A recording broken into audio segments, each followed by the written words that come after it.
हिंदू धर्म में हरतालिका तीज का विशेष महत्व है। पंचांग के अनुसार यह व्रत हर साल भाद्रपद मास की शुक्ल पक्ष की तृतीया को रखा जाता है। हरतालिका तीज अखंड सौभाग्य की प्राप्ति का प्रतीक है और यह व्रत सुहागिन महिलाओं के लिए बेहद शुभ माना जाता है। धार्मिक मान्यता है कि इस व्रत को रखने से पति की दीर्घायु, अखंड सौभाग्य और वैवाहिक जीवन में सुख शांति मिलती है। महिलाएं इस दिन निर्जला व्रत रखकर माता पार्वती और भगवान शिव की आराधना करती हैं। वहीं ज्योतिष की माने तो इस वर्ष की हरतालिका तीज बेहद खास है क्योंकि इस दिन कई शुभ संयोग बन रहे हैं, जिससे इसका महत्व और भी बढ़ गया है। ऐसे में आइए जानते हैं हरतालिका तीज की तिथि, शुभ मुहूर्त, मंत्र, शुभ योग और धार्मिक महत्व। हरतालिका तीज 2025 की तिथि। पंचांग के अनुसार भाद्रपद मास की शुक्ल पक्ष तृतीया तिथि का आरंभ 25 अगस्त 2025 को दोपहर 12:35 बजे से होगा और इसका समापन 26 अगस्त 2025 को दोपहर 1:55 पर होगा। ऐसे में उदया तिथि के अनुसार इस साल हरतालिका तीज का व्रत 26 अगस्त मंगलवार को रखा जाएगा। हरतालिका तीज 2025 पूजा का शुभ मुहूर्त। वैदिक पंचांग के अनुसार इस वर्ष हरतालिका तीज की पूजा के लिए शुभ मुहूर्त 26 अगस्त को सुबह 5:56 बजे से 8:31 बजे तक रहेगा। पूजा की कुल अवधि 2 घंटे 35 मिनट रहेगी। हरतालिका तीज 2025 पर बन रहे ये खास संयोग। इस बार हरतालिका तीज पर कई शुभ संयोग बन रहे हैं। इस दिन चंद्रमा और मंगल का कन्या राशि में विशेष योग रहेगा, जिससे महालक्ष्मी राजयोग का निर्माण होगा। इसके अलावा इस हस्त नक्षत्र में साध्य और शुभ योग बनेंगे। वहीं सूर्यदेव अपनी स्वराशि सिंह में विराजमान रहेंगे। हरतालिका तीज व्रत का महत्व। हरतालिका तीज के दिन महिलाएं भगवान शिव, माता पार्वती और श्री गणेश की पूजा करती हैं।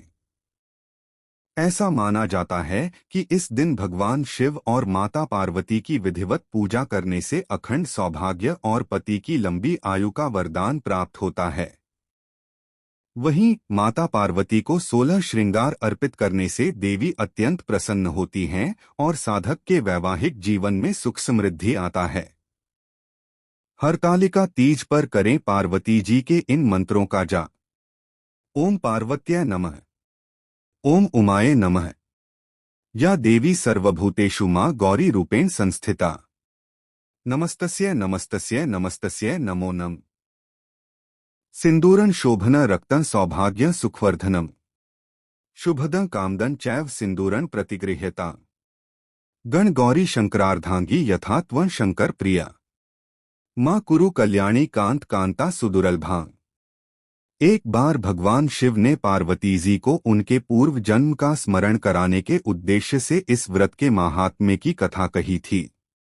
श्री भोले शंकर बोले, हे गौरी, पर्वतराज हिमालय पर स्थित गंगा के तट पर तुमने अपनी बाल्यावस्था में 12 वर्षों तक अधोमुखी होकर घोर तप किया था। इतनी अवधि तुमने अन्न न खाकर पेड़ों के सूखे पत्ते चबाकर व्यतीत किए। माघ की विकराल शीतलता में तुमने निरंतर जल में प्रवेश करके तप किया। वैशाख की जला देने वाली गर्मी में तुमने पंचाग्नि से शरीर को तपाया। श्रावण की मूसलधार वर्षा में खुले आसमान के नीचे बिना अन्नजल ग्रहण किए समय व्यतीत किया। तुम्हारे पिता तुम्हारी कष्ट साध्य तपस्या को देखकर बड़े दुखी होते थे। उन्हें बड़ा क्लेश होता था। तब एक दिन तुम्हारी तपस्या तथा पिता के क्लेश को देखकर नारद जी तुम्हारे घर पधारे। तुम्हारे पिता ने हृदय से अतिथि सत्कार करके उनके आने का कारण पूछा। नारद जी ने कहा, गिरिराज, मैं भगवान विष्णु के भेजने पर यहाँ उपस्थित हुआ हूँ। आपकी कन्या ने बड़ा कठोर तप किया है। इससे प्रसन्न होकर वे आपकी सुपुत्री से विवाह करना चाहते हैं। इस संदर्भ में आपकी राय जानना चाहता हूं। नारद जी की बात सुनकर गिरिराज गदगद हो उठे। उनके तो जैसे सारे क्लेश ही दूर हो गए। प्रसन्नचित होकर वे बोले, श्रीमान, यदि स्वयं विष्णु मेरी कन्या का वरण करना चाहते हैं तो भला मुझे क्या आपत्ति हो सकती है। वे तो साक्षात ब्रह्मा हैं। हे महर्षि, यह तो हर पिता की इच्छा होती है कि उसकी पुत्री सुख संपदा से युक्त पति के घर की लक्ष्मी बने। पिता की सार्थकता इसी में है कि पति के घर जाकर उसकी पुत्री पिता के घर से अधिक सुखी रहे। तुम्हारे पिता की स्वीकृति पाकर नारद जी विष्णु के पास गए और उनसे तुम्हारे ब्याह के निश्चित होने का समाचार सुनाया। मगर इस विवाह संबंध की बात जब तुम्हारे कान में पड़ी तो तुम्हारे दुख का ठिकाना न रहा। तुम्हारी एक सखी ने तुम्हारी इस मानसिक दशा को समझ लिया और उसने तुमसे उस विक्षिप्तता का कारण जानना चाहा। तब तुमने बताया, मैंने सच्चे हृदय से भगवान शिवशंकर का वरण किया है, किंतु मेरे पिता ने मेरा विवाह विष्णु जी से निश्चित कर दिया। मैं विचित्र धर्म संकट में हूँ। अब क्या करूं? प्राण छोड़ देने के अतिरिक्त अब कोई भी उपाय शेष नहीं बचा है। तुम्हारी सखी बड़ी ही समझदार और सूझबूझ वाली थी। उसने कहा, सखी, प्राण त्यागने का इसमें कारण ही क्या है? संकट के मौके पर धैर्य से काम लेना चाहिए। नारी के जीवन की सार्थकता इसी में है कि पतिरूप में हृदय से जिसे एक बार स्वीकार कर लिया, जीवन पर्यंत उसी से निर्वाह करें। सच्ची आस्था और एक निष्ठा के समक्ष तो ईश्वर को भी समर्पण करना पड़ता है। मैं तुम्हें घनघोर जंगल में ले चलती हूँ, जो साधना स्थली भी हो और जहाँ तुम्हारे पिता तुम्हें खोज भी न पाएं। वहाँ तुम साधना में लीन हो जाना।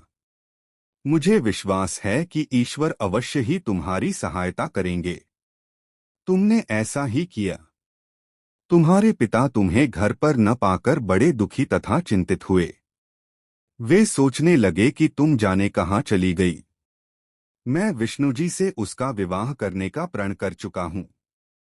यदि भगवान विष्णु बारात लेकर आ गए और कन्या घर पर न हुई तो बड़ा अपमान होगा। मैं तो कहीं मुंह दिखाने के योग्य भी नहीं रहूंगा। यही सब सोचकर गिरिराज ने जोर शोर से तुम्हारी खोज शुरू करवा दी। इधर तुम्हारी खोज होती रही और उधर तुम अपनी सखी के साथ नदी के तट पर एक गुफा में मेरी आराधना में लीन थीं।